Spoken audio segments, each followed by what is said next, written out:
Abaya Hawa, Ishaya Hawasay, ang may likha ng ating buhay. Abaya Hawa. Bawak wartawab to every one of us. Wartawab.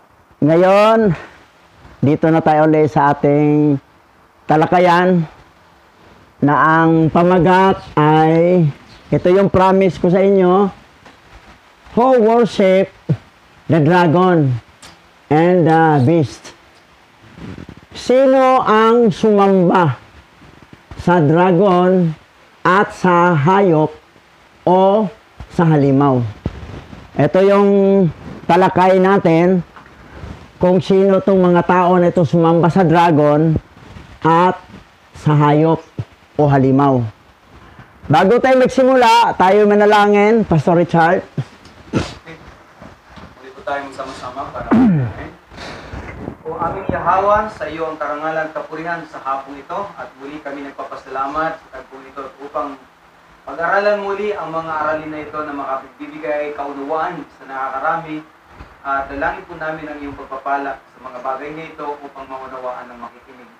Kayo po ang patuloy na manguna sa aming kalagitnaan at alisin mo anumang hadlang na gagawin ng Diablo o ng Satanas para hindi maunawaan ng marami ang mga bagay dito na aming pag-aaralan. Kayo po ang aming itinataas, pinararangalan at pinupuri sa pamamagitan ni Masayat Yahawashay at ng banal na raw kakaras. Yaman. Yaman. Okay.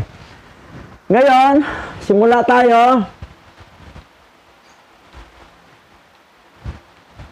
Basa. Pahayag chapter 13 verse 4. Sinamba ng lahat ng tao ang dragon, sapagkat ibinigay nito ang kanyang kapangyarihan sa halimaw. Sinamba rin nila ang halimaw. Sino ang makakatulad sa halimaw? Sino ang makakalaban sa kanya? Sabi nila. Ito, limbag to galing sa Magandang Balita Biblia na 66 book. Ang sinabi rito, sinamba ng lahat ng tao ang dragon. Lahat ng tao. Pag lahat ng tao, halos lahat ng tao sa buong mundo, sinasamba itong dragon na to. Pati ang halimaw. Ngayon, dito tayo sa King James Version na gawa pa rin ng Vatican. Basa. Revelation chapter 13 verse 4. At sila'y nangagsisamba sa dragon, sapagkat ibinigay niya ang kaniyang kapamahalaan sa hayop, at nangagsisamba sa hayop, na nangagsasabi, sino ang kagaya ng hayop? At sinong makakabaka sa kaniya? So, sa King James Version, hindi lahat ng tao binanggit. At sila'y nangagsisamba sa dragon. Kumbaga parang selected lang, hindi lahat. Doon sa Magandang Balita, lahat. Dito, may ilan-ilan lang. Ngayon, pupunta tayo sa original Bible, Hebrew. Ita-translate natin sa English at saka sa Tagalog. Mabasahin siguro natin yung English, Pastora. Para malaman din nila bago ang Tagalog. Ito na po. Ito yung original Hebrew. May makabasa ba dito? Ito Revelation 13, 4 to 9. Ito yung original Hebrew na matranslate sa Google Translator kahit anong lingwahe. Ng lingwahe na buong mundo, kaya sa Google Translator. Ngayon, dito tayo muna sa English. Basa. All the people worship the dragon because he gave his power to the beast. They also worship the beast. Who can be like the beast? Who can be against him? They said. The beast was allowed to boast, to blaspheme Alahayam, and to reign 42 months. He really dishonored Yahweh, the name of Alahayam, the house of Alahayam, and everyone who lived there. He was also allowed to attack and defeat Alahayam's elect, and was given the right to rule every race, tribe, language, and nation. All the inhabitants of the earth worship him, except those whose names were written in the book of life from the creation of the world. This book is kept by the Lamb that was slain. Everyone who has ears must hear. Mas kahawig siya sa magandang balita, Biblia. All the people worship the dragon. Pansinin mo ha, sa verse 6 may Yahweh nakalagay. May Alahayam. Dito tayo sa Tagalog. Tagalog tayo, basa. Ang lahat ng mga tao ay sumamba sa dragon dahil ibinigay niya ang kanyang kapangyarihan sa halimaw. Sinamba din nila ang halimaw. Sino ang maaaring maging katulad sa halimaw? Sino ang makakalaban sa kanya? Sabi nila. Pinahintulutan ang hayop na magyabang, manlait kay Alahayam, at maghari sa loob ng 42 buwan. Talagang minaliit niya si Yahweh, ang pangalan ng Alahayam, ang tahanan ng Alahayam, at ang lahat ng naninirahan doon. Pinahintulutan din siyang salakayin at talunin ang mga pinili ng Alahayam, at binigyan siya ng karapatang mamuno sa bawat lahi, tribo, wika at bansa. Ang lahat ng mga nabubuhay sa ibabaw ng lupa ay sasamba sa kanya, maliban sa kanila na ang mga pangalan ay nakasulat sa aklat ng buhay mula nang likhain ang mundo. Ang aklat na ito ay iniingatan ng kordero na pinaslang. Ang bawat taong may tainga ay dapat makarinig. Ang bawat taong may tainga, lahat naman tayo may tainga, ay dapat makarinig. Na kailangan talaga ipapangaral talaga para lahat ng mga tainga makarinig. Para pagdating sa Judgment Day, wala na silang lusot kasi narinig na nila sa tainga nila. Pansinin mo ha, sa simula ang lahat ng mga tao ay sasamba sa dragon. Dito naman sa dito ha, sa verse 8, ang lahat ng mga nabubuhay sa ibabaw ng lupa ay sasamba sa kanya, maliban sa kanila na ang mga pangalan ay nakasulat sa aklat ng buhay mula nang likhain ang mundo. Ang aklat na ito ay iningatan ng kordero na pinaslang. So, ang hindi sasamba sa dragon o sa hayop, yung ang pangalan ay nakasulat sa aklat ng buhay. Pero kung wala ang pangalan mo sa aklat ng buhay, sasamba ka talaga. Halos lahat ng tao sa ibabaw ng lupa sasamba sa dragon at saka sa hayop. Maliban sa mga pangalan nakasulat, mga pangalan ay nakasulat sa aklat ng buhay. Ngayon, kung kayo'y sasamba sa dragon, sabi niya, hindi naman namin sinamba ang dragon eh. Hindi naman sinamba namin ng hayop eh. O, tingnan natin ngayon. Tingnan natin ha. Kasi hindi naman siya maglantaran sa pangalan yung totoo. Kasi pag ilantad, walang sasamba sa kanya. Dadayain si Satanas nga, master of deception. Ngayon, dito tayo ha. Ah. Sino itong dragon na ito? Ah, basa. Apokalipsis chapter 12 verse 9. At ang dakilang dragon, ang matandang ahas, na ang pangalan ay tinatawag na Gadril, ang dyablo na dumadaya sa buong lupa, ay ibinulid sa lupa, at ang kaniyang mga anghel ay inihagis na kasama niya. Sino itong dragon? Siya pala si Gabriel, na ang matandang ahas. O ang dragon, si Gabriel. Ikilanli natin kung sino itong Gabriel na ito. Oo.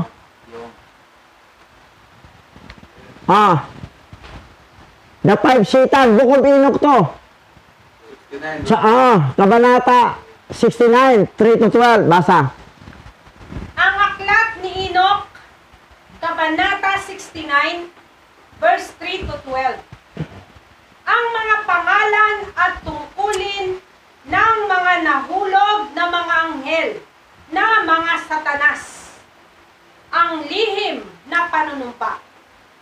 At ito ang mga pinuno ng kanilang mga anghel at ang kanilang mga pangalan at ang kanilang mga pinuno sa daan-daan at higit sa 50 at higit sa 10. Leader sila sa 10, 50 o daan-daan. Ito yung mga anghel na nahulog, fallen angel na mga satanas. Ngayon, mga satanas, tuloy pagbasa. Ang pangalan ng una ay Jekon, sa makatuwid nga, ang nagligaw sa mga anak ng langit. At ibinaba sila sa lupa. At iniligaw sila sa pamamagitan ng mga anak na babae ng mga tao. At ang pangalawa ay pinangalanang Asbel. Nagbigay siya sa mga banal na anak ng langit ng masamang payo. At iniligaw sila upang kanilang dinumhan ang kanilang mga katawan ng mga anak na babae ng mga tao. At ang pangatlo ay pinangalanang Gadril. Siya ang nagpakita sa mga anak ng tao ng lahat ng hagupit ng kamatayan. At nilinlang niya si Eva at ipinakita ang mga sandata ng kamatayan sa mga anak ng tao, ng kalasag at ng baluti, at ang tabak para sa labanan, at lahat ng sandata ng kamatayan sa mga anak ng tao. Yung pangatlo, at ang pangatlo ay pinangalanang Gadriel. Ito yung si Gadriel, yung matandang ahas na dragon. Dragon, matandang ahas, nga at nilinlang niya si Eva. Kasi pumasok siya sa ahas. Nilinlang si Eva. Si Eva sa Adan, kumakain sa the tree of knowledge good and evil. Yan, pangatlong fallen angel na Satanas. Ngayon, tuloy natin. Teka. Yan. Ngayon, dito muna, dagdagan mo, Pastor. Explain mo dito. Yan, yung 5 Satan.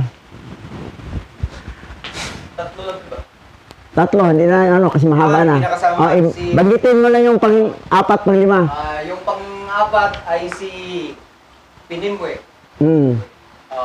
Siya yung, ang karakter na naman, ang siya nagbigay ng pahirap sa tao para mag-aral. Yun ang kanyang tsaka yung pagsusulat. Si Kasadya naman, siya naman yung nahulog din na fallen angel na siya naman ang pinamalaan niya sa underworld, ilalim ng kadiliman. Yan yung mga nagbibigay ng mga mahika, kapangyarihan ng pagkukulam, iba't ibang mga magic. Si Kasadya naman ang yan ang tungkulin ni Kasadya. So, ngayon, pansinin mo Hebrew translated sa English, kaya lang ang English nito ay kinuha rin sa Babylonian Bible.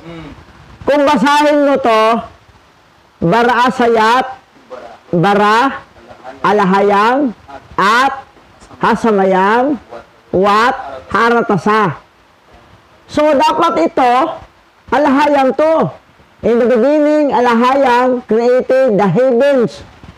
Ang heaven dito, singular. Heavens yun, may is, plural to eh. And the earth. Plural to, kasi ang heaven, 10 eh. Isa lang. King James to, King James version. Ginawang God. Sino yun si God? Si God real. O, tingnan na. Doon tayo sa original, Hebrew. Na translated natin sa Google Translator. Ito. Genesis 1:1. Sa simula ay nilikha ni alahayang ang mga langit. Plural, mga langit at ang lupa. Sa English, in the beginning, alahayang created the heavens. May iso, the heavens and the earth. So, alahayang. Alahayang. Ito yung original Hebrew Bible, gitranslate sa English through Google Translator, then gitranslate sa Tagalog. Samantala dito,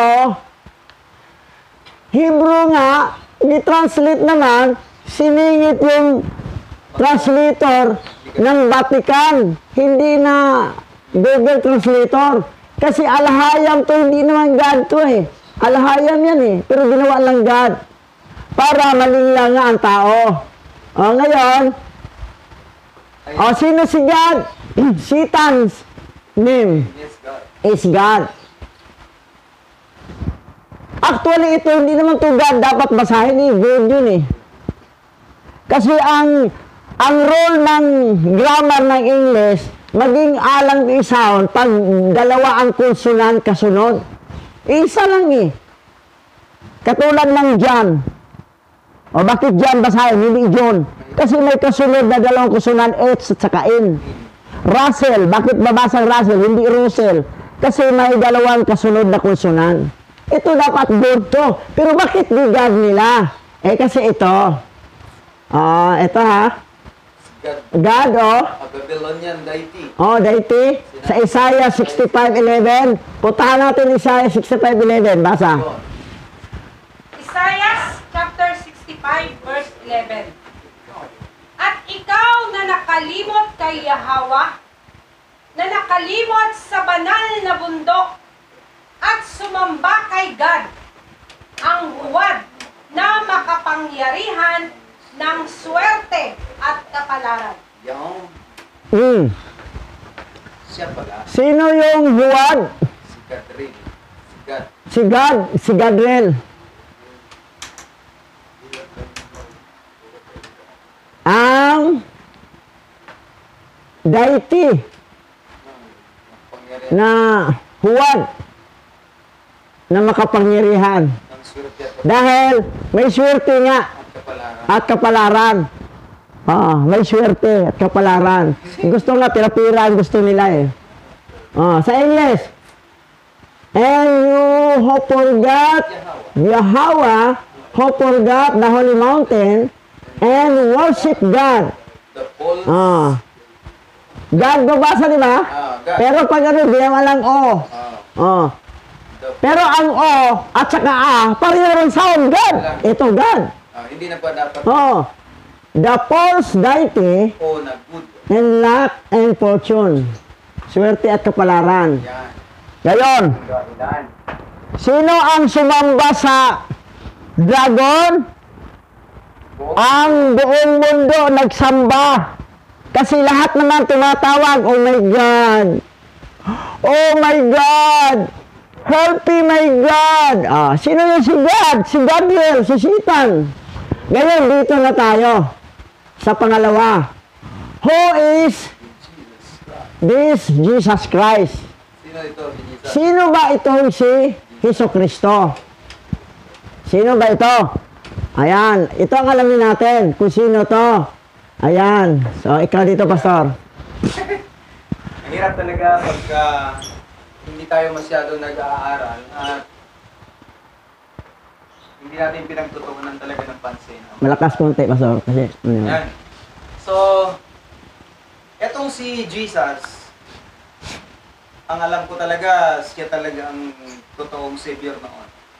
Pero nitong mga huli na napag-aralan na natin, sa Greek mythology, ayon po sa Greek mythology, ang 7 gods ng Greek mythology na si Osiris, si Apis, si Zeus, Dionysus, Hilcius, Hades at Asclepius, noong 300 BC, yung 7 po na yan ay pinag-isa pagdating sa Egypt, na nakilala yung 7 na ginawang isa na lang na katauhan. At yung 7 katauhan ng Greek God sa Greek mythology ay ginawang isa pagdating po sa Egypt.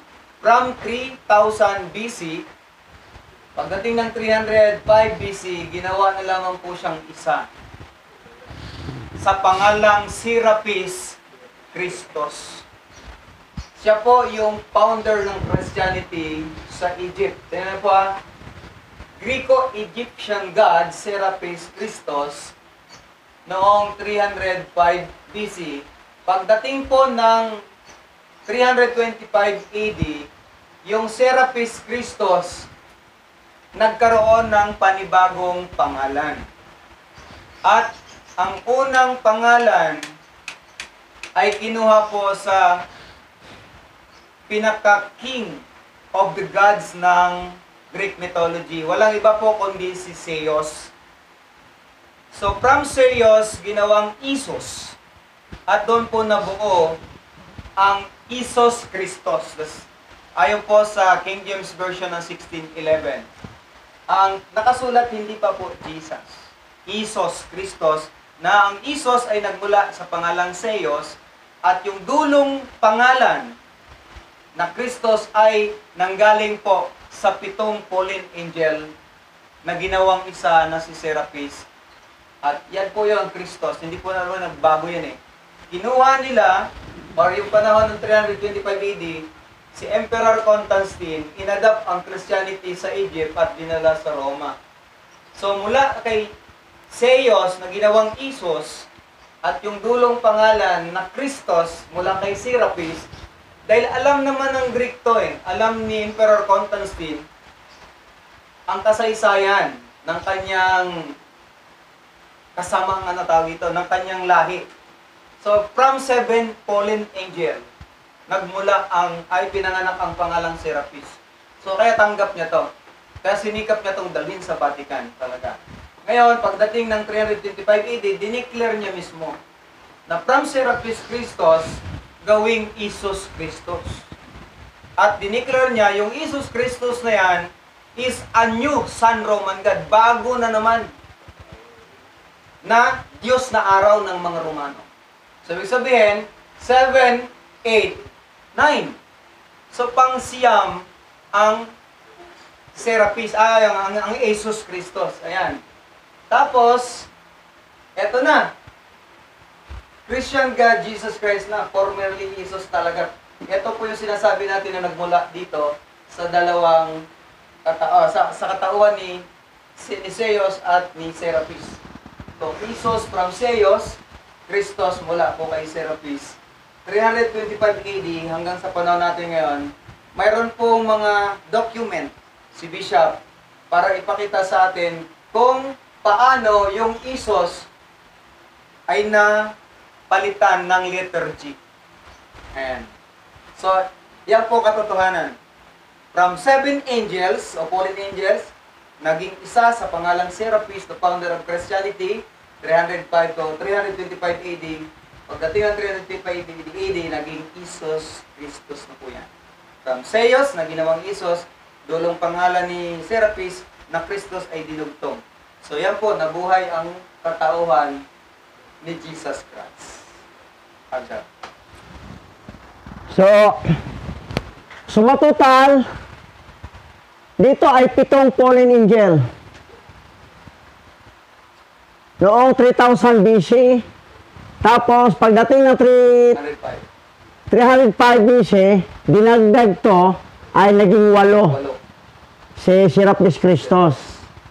Ngayon, pagdating ng 325 AD, ay pinasok nila yung Isos Christos ng Greek na sa pamagitan ni Constantine the Great. Ngayon, Yan na. pansinin mo ha, ang original form, Yahawashai. Ginawang modern Hebrew, Yeshua. Tapos, ang Yeshua, pinashort nila. Short-term form, naging Yeshua. Inalistong O. So, ngayon, OH. Ginawa. Yahawashai, modern Hebrew, Yeshua. Tapos, short nila, Yeshua. Tapos, Isos, Greek to. Tinanggal tong O, ginawa sa Latin ng Jesus. Isos. Ngayon, yung nagkaroon na ng G, letter G ang alphabet, ang I, pinilitag G, naging Jesus. Invented. Ang Isos, naging Jesus. Kasi, dahil si, eto, tingnan mo, fallen angel, oh. Ang Isos, naging Jesus. Ang I, pinilitag G. Kasi may tulog. Oh. Ngayon, nangyari, noong 1524 Yan. AD, ito si Giorgio Trissino, At kanya siya ang nag-imbento ng letter G, dinagdag sa mga alphabet. yan. Nagdag sa mga alphabet, grammarian kasi ito eh, na dito nabuhay o ipinanganak Ang letter G. ang letter G. So, father of letter G, ito si Gian Giorgio Trissino noong 1524 AD. Ngayon, ang nangyari, Ayan. basa mo na, basa. Sino ang nag-convert ng Biblia mula sa Latin tungo sa Ingles? Scholar na si William Tyndale. Ngunit ang gawain ng scholar na si William Tyndale na mula 1525 hanggang 1535 ay nagsalin ng bagong tipan at bahagi ng lumang tipan. Ang naging modelo para sa isang serye ng mga sumunod na pagsasalin sa Ingles. Pansinin mo ha, 10 years. si William Tyndale nag-create ng Bible na English. Yung panahon niya, may letter G na ginawa ni Gian Giorgio Trissino noong 1524. After 1 year, naglimbag si William Tyndale ng English version noong 1525. So dito, na lumabas, ipinanganak ang pangalang Jesus. Hindi na Isos, Jesus na. Dahil noong unang nag-translate talaga ng English, si John Wycliffe, ang Bible niya na ginawa ni John Wycliffe sa English, ang salita doon, walang Jesus, Isos, kasi wala pang letter G.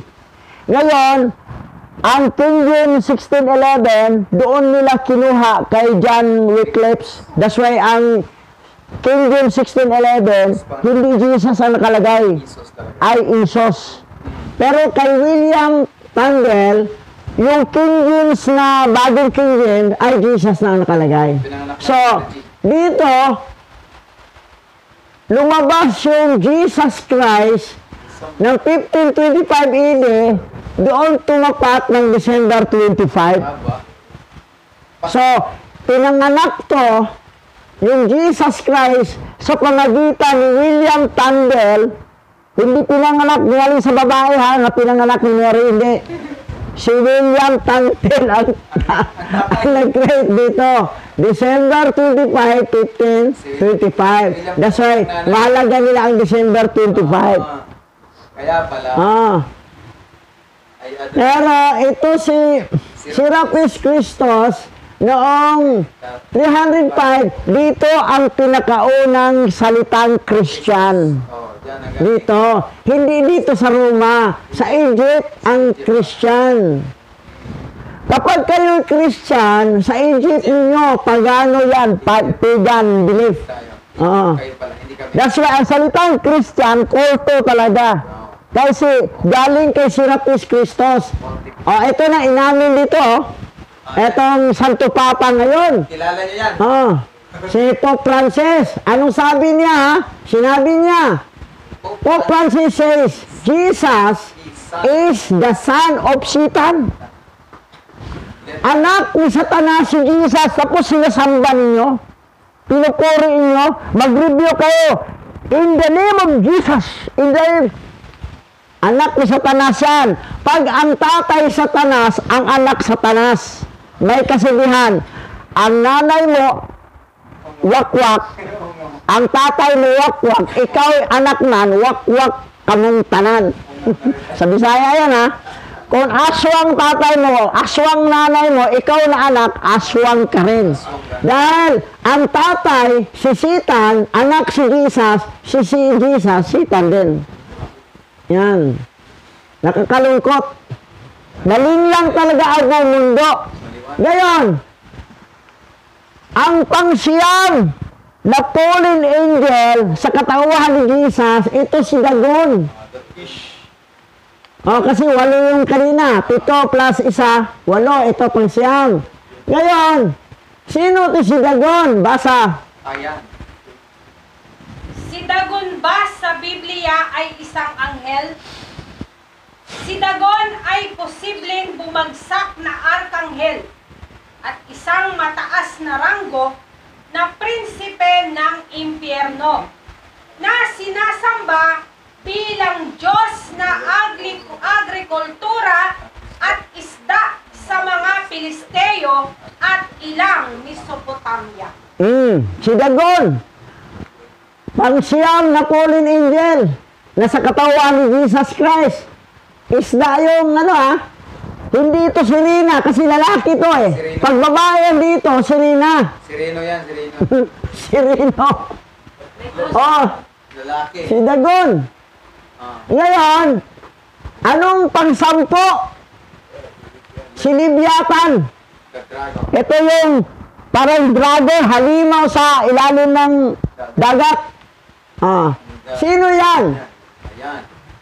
Si Libyatan ay fallen angel na nakatatak din kay Jesus Christ. Ito yung pangsampo.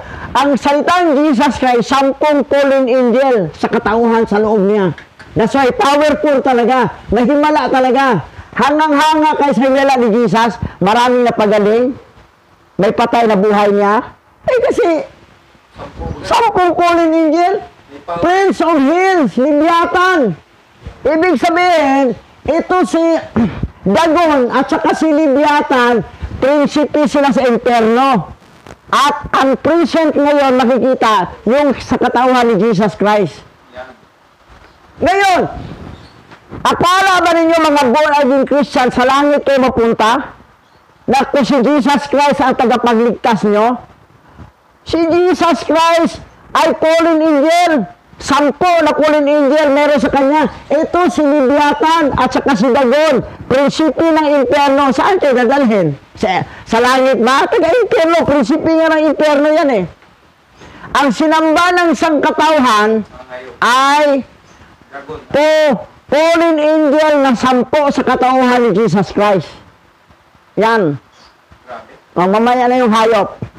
Sa fallen angel muna tayo. 10 na fallen angel sa katauhan ni Jesus Christ. Ngayon, sa hayop na tayo. Yan. Dito muna. Sige, basa. Sa hayop. Pahayag chapter 14, verse 9 to 12.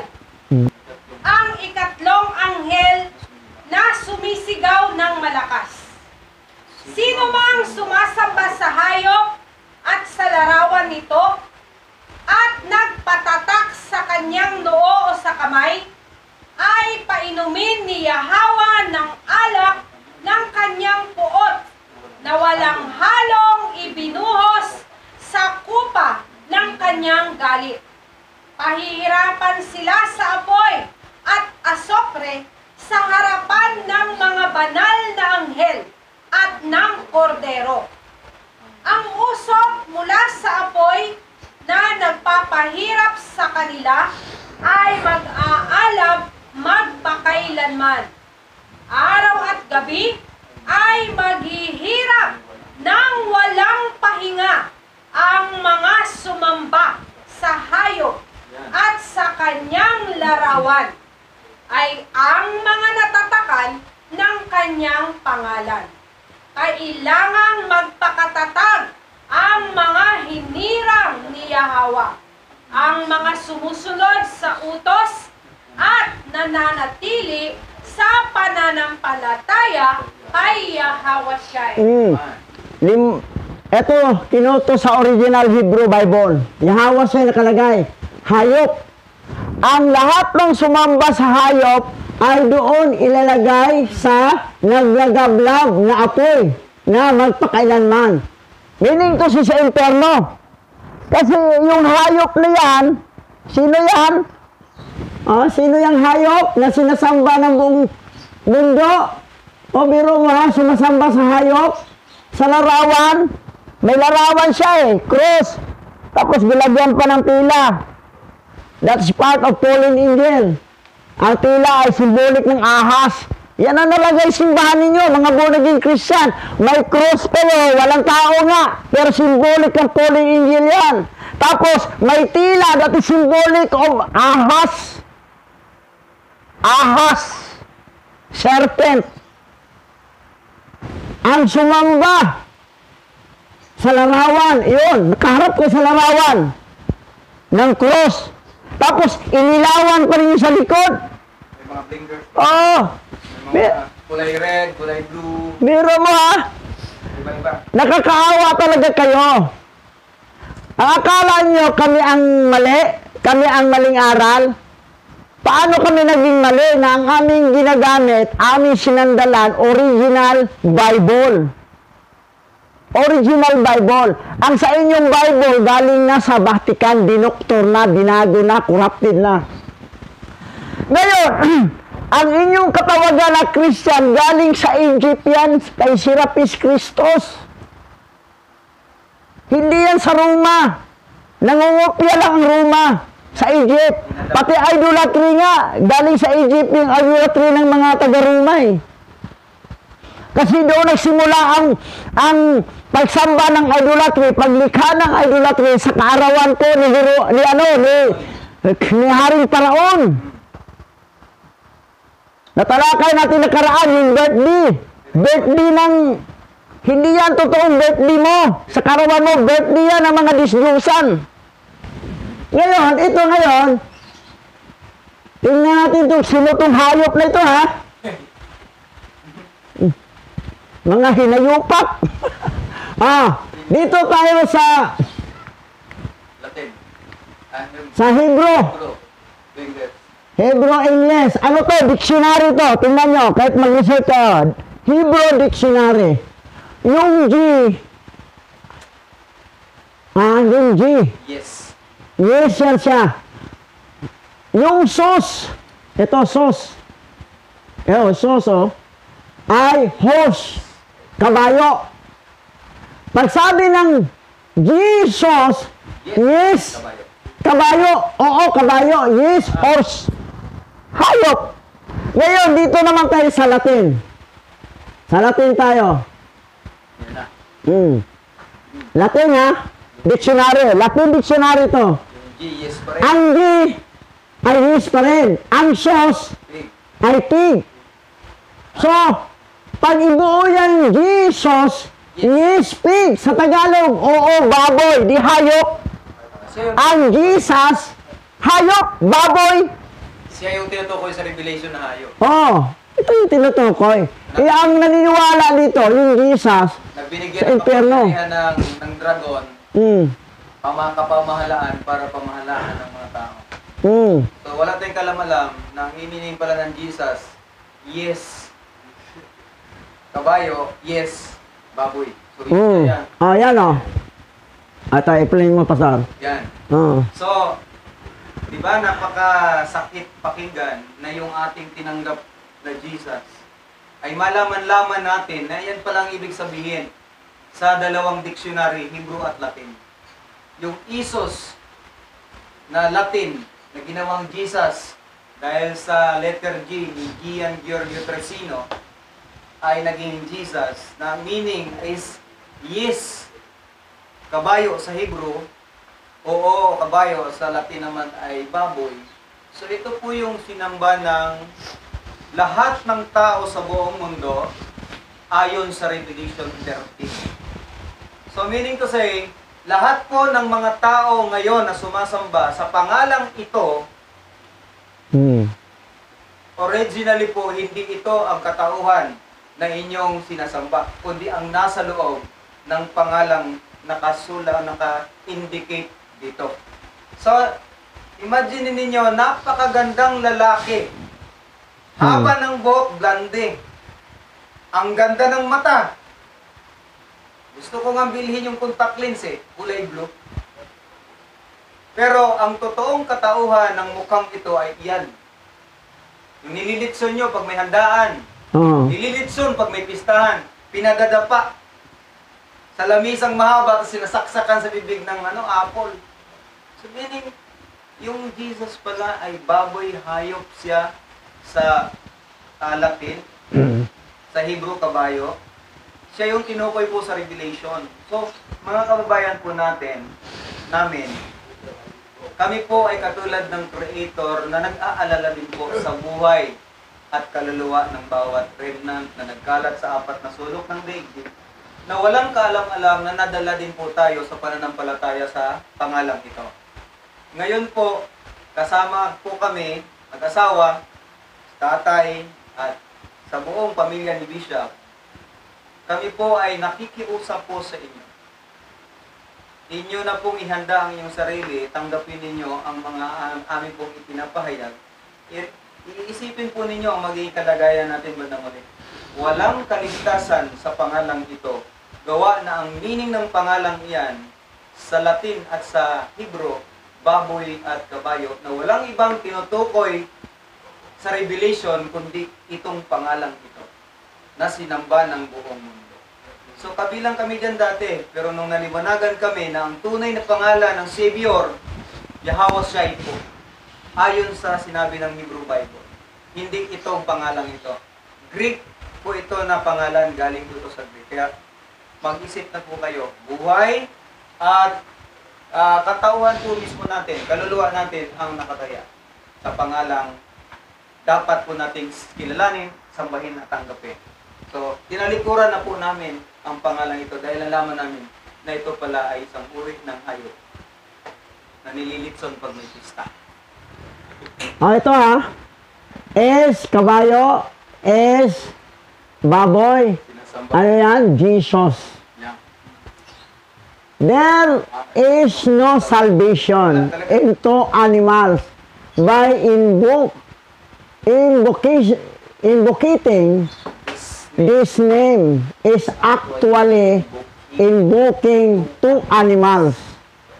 Walang kaligtasan sa dalawang hayop na sa pamagitan ng pagtawag sa pangalang ito ay aktual na pagtawag sa dalawang hayop. Pag sabi nyo, oh Jesus, ang totoo dyan, oh baboy, oh kabayo, oh baboy, oh kabayo, hayop. Nakakalungkot. Sino ang dadalhin sa impyerno na parusahan ni Abba Yahweh yung sumamba sa hayop? Ayon sa Revelation niya. Ayon sa Revelation. Ngayon, ito pa. Dalawang hayop na talakay natin. May dalawa pang hayop. Dito tayo sa National Geographic. National Geographic, ha? Yeah. Jesus Christ Lizard. Sa Tagalog, si Jesus Christ ay butiki. Ayon sa National Geographic. Yan. Basa.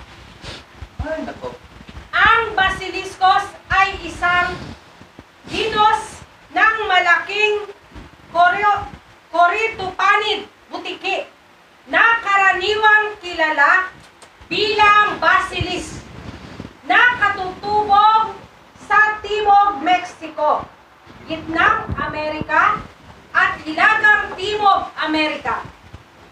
Ang genus ay naglalaman ng 4 na uri ng hayop na karaniwang kilala bilang Jesus Christ, butiki, ang simpleng Jesus, butiki, dahil sa kanilang kakayahang tumakbo sa tubig na makabuluhang distansya bago lumubog.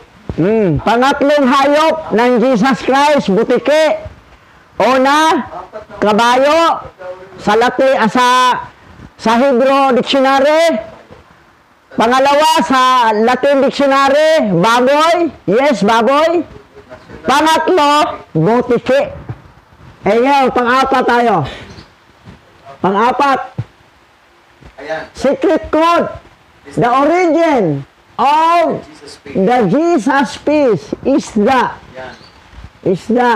Tingnan mo, nakita nyo, popular to ha. Nasa, Yung Jesus, nasa mga kotse nakadikit yan. Ang mga, oo. Yung mga sa Koreano, Nakalagay yung mga dyan. Christian, ganyan nakalagay na. Nalagay dyan, Jesus is enough. Jesus. Pero is now, Jesus peace, symbol, sign of the peace. Ictus. Jesus peace symbol. Ibig sabihin, inak talaga si Jesus na magdala ng kaluluwa sa impyerno. Oo. Kasi ito naman isda siya eh. Oo. Hindi isda. Grabe, pang-4 na hayop siya. Basa. Sino ang Diyos ng isda sa Kristyanismo? Ang simbolo ng iktis o isdang Jesus ay isang palatandaan na karaniwang ginagamit upang ipahayag ang isang ugnayan o kaugnayan sa Kristyanismo. Ang isda ay orihinal na pinagtibay ng mga sinaunang Kristiyano bilang isang lihim na simbolo. Ngunit ang maraming mga pagkakaiba-iba na kilala ngayon ay unang lumitaw noong 1980s. 1980, lumitaw na. May drawing silang isda na nakalagay sa gitnang pangalan ay Jesus. Yan o. Maraming sticker to. Marami yan. Na gano'n, Jesus. Sino yan si Jesus? Pang-4 na klaseng hayop, isda. Pangatlo na hayop ay butiki. Pangalawa, baboy. Yung una, kabayo. 4, kabayo. Ayon sa Hebrew Dictionary. Pangalawa, baboy. Ayon sa Latin Dictionary. Pangatlo, ay ayon sa National Geographic, National Geographic yan, ay butiki, yung Jesus Christ. Pang-4, isda. Sinamba ng mga tao sa buong mundo. Kasi sinabi, lahat ng tao sa buong mundo ay sumamba Sa kayo. sa kanya, sa hayop At sa dragon. at sa dragon. Lahat nag-God. Lahat naman nag-Jesus. Kahit sa Islam, tanggap niyan Jesus. Propeta lang. Hindi lang siya Al-Hayam. Hindi lang siya si Allah. Propeta. Pero tanggap na. Sa Quran ay Isa. Siya si Isa. Si Isa. Kaya sabi nilang Isa al-Masin. Isa al-Masin, Jesus Christ naman. Ibig sabihin, Masin yung Jesus. Oo. Christ. Kaya, Yan. That's why, ang nakalagay talaga, maliban lang sa mga pangalang nakasulat sa aklat ng buhay, na hindi talaga sa samba, sa halimaw na yan, sa hayop na yan, at sa mga dragon na yan, na si Gadriel. nakasamba naman siguro, Bishop, kung hindi pa nalalaman. Hindi pa natin alaman. Pero ngayon, hindi na. Ngayon, nalalaman. Yun na nga na, Ayan na. naawa kami sa inyo. Yari. Dahil yung salitang Christianity, yan po ang kulto. Kulto po ang Christianity. Akala ninyo? Egyptian religion. Kay Serapis Christi yan sa Egypt yan nagmula. Ang Kristiyano. Egypt. Kay Serapis Christos. Dahil sa Christos, Christian. Christos. Ngayon, Grabe. Ayan. Question. Who worship the beast? Sino ang sumamba sa hayop o sa halimaw? Ang sagot, si Jesus Christ, siya ay kabayo, ay baboy, ay butike, ay isda, fallen angel ay libyatan, na fallen angel. Sino ang hayop, halimaw, o fallen angel? Siya si Jesus Christ.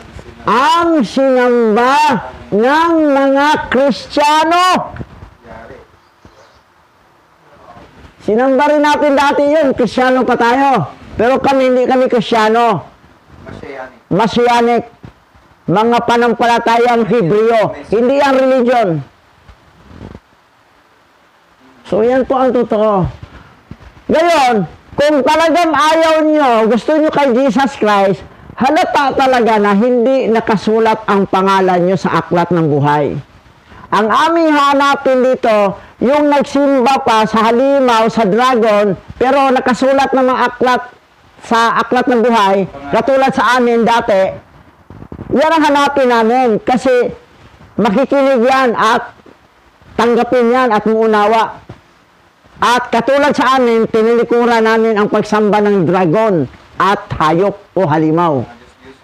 Yan. Yan ang mission namin. Kasi sinabi doon, ang lahat ng may tainga ay dapat makarinig. Ngayon, Jesus Christ, the Peak Savior, ang huwad na tagapagligtas, si Jesu Cristo. Huwad talaga ang tagapagligtas yan. Huwad na huwad.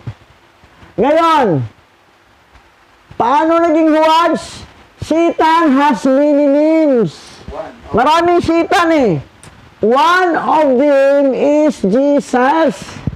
Sinabi nga ni Pope Francis na si Jesus anak ni Satan, dahil anak siya ni Satan, Satan din siya. Ngayon, ano ba ang nakalagay sa original Bible? Basa. Matthew chapter 1 verse 21.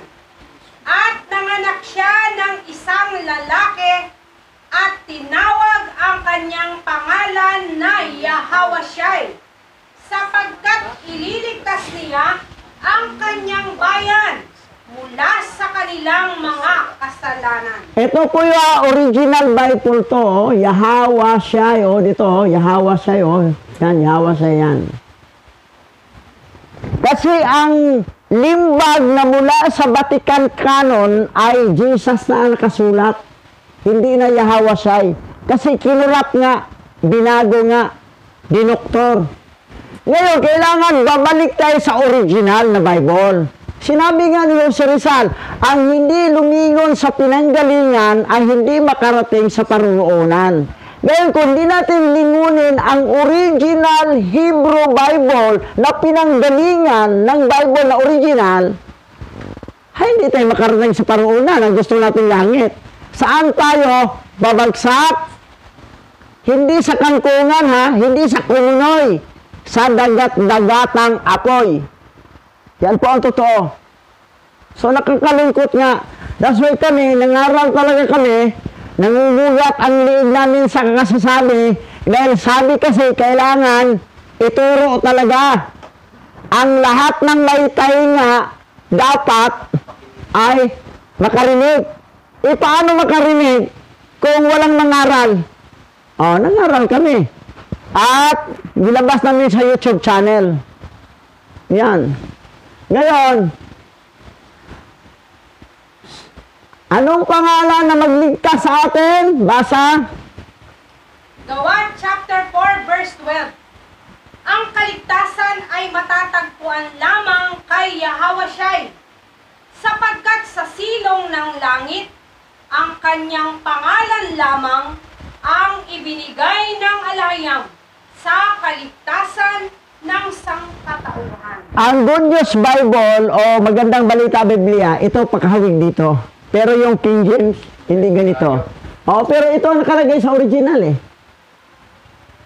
Salvation can only be found in Yahweh. Yahweh. Because in the basement of heaven, only His name was given by Alahayam. Yun, Alahayam, oh. For the salvation. For the salvation of mankind. Yan po. Yan ang totoo. Ngayon, kami nangangaral sa totoong pangalan, sigin talaga kami. Gagalit. Oo. Pero kung mangaral kami, katulad sa inyo mangaral sa pangalan Jesus Christ, walang uusig. Papalakpakan pa. Tuwang-tuwa pa. Kung mangaral ka sa kanto, walang magagalit sa'yo. Pero, pag ito'y pangaral, tiyak, galit kayo sa amin. Pinalayas pa kami. Anong nakasulat dito? Basa. Pinalayas kami. Matthew chapter 10 verse 22. At kayo'y kapupuutan ng lahat ng mga tao dahil sa aking pangalan. Dadapwat ang magtiis hanggang wakas ay siyang maliligtas. Anong sabi? Kapuutan. Anong dahil? Pangalan. Sa pangalan niya. May mapuot ba sa'yo kung mangaral ka sa pangalan Jesus Christ? Yung God, yung Lord? Wala. Jehovah, Yahweh, walang mapuot sa'yo. Pero pag mangaral ka sa pangalan Yahweh Shai, Yahweh, Magagalit. Alahayam, ay magagalit kayo. That's why, kapuutan. Kayo'y kapuutan ng lahat ng mga tao, lahat. Kasi ibang turo talaga sa teaching ng original Bible kaysa Bible na doctorated. Dahil sa aking pangalan. Datapwat, ang magtiis hanggang wakas, ang siyang maligtas. Pag magtiis kami, ang kaligtasan tinutukoy dito yung physical body, hindi kaluluwa. Kasi ang kaluluwa, wala namang problema. Ang mga pasaway, ano lang yan eh, wala lang reward, walang mansion tatanggapin sa langit. Sa parang makatira o sa bangkita. Hindi parang marikina. Pero, dito sa lupa, kasi kung nagtiis kami, protected naman kami sa kapangyarihan ni Abba Yahweh. Oo. Pero yung pasaway minsan matino pasaway, pag mangaral, ayan, di talaga maligtas. Papatay talaga. Ipahintulutan mamatay. So ngayon, dadako na tayo sa huling panalita.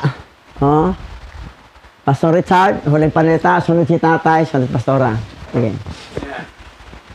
So, kami pong mga kababayan, ito po ay amin pong naunawaan at nalaman. So, bakit po ba namin ito kailangang i-broadcast? Dahil kami po nung tinawag po kami, nung Christian pa kami, tinawag kami sa ministry at nag-aral kami sa Bible School. Isa po ito sa aming sinumpaang tungkulin. Na kami ay maglilingkod sa ating may likha, na hindi po namin alam noon na si Abba Yahweh pala ang pangalan, na tunay na Alahayam. Ngayon po ay nagpapasalamat tayo kay Abba Yahweh na hindi tayo pinabayaan na manatili sa kabulagan espiritual.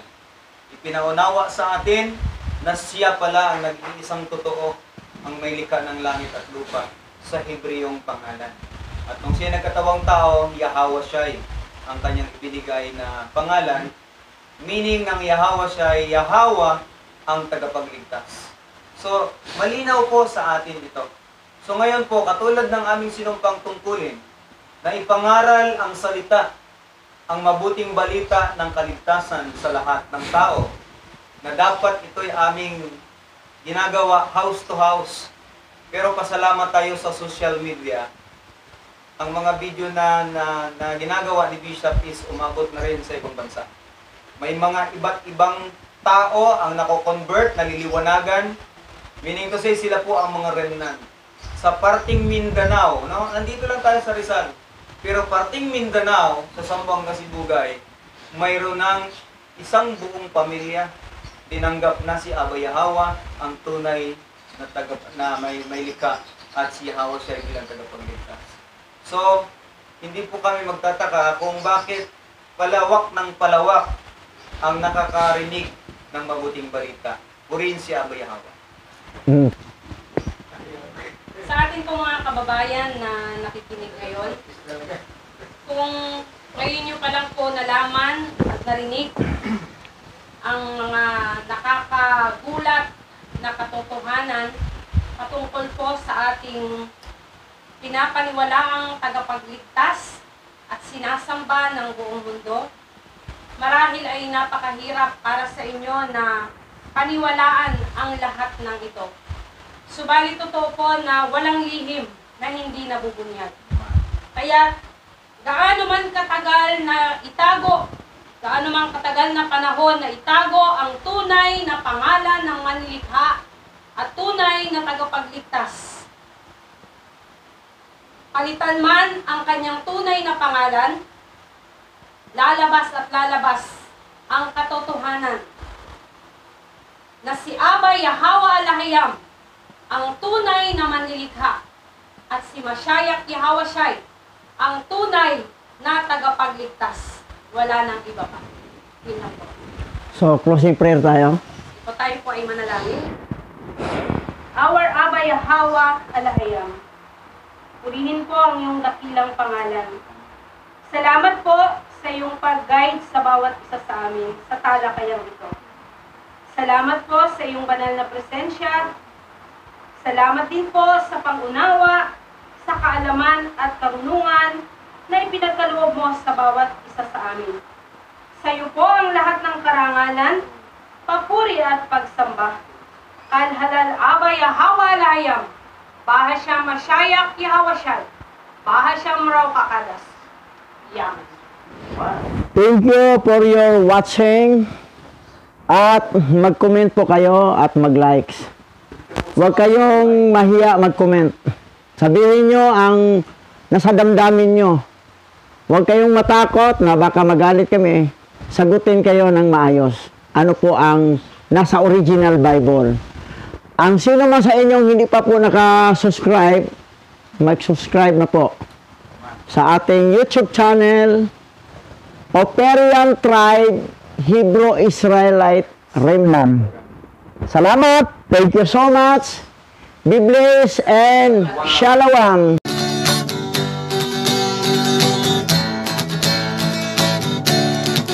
Abba Yahweh, Isya Yahawasay, ang may likha ng ating buhay.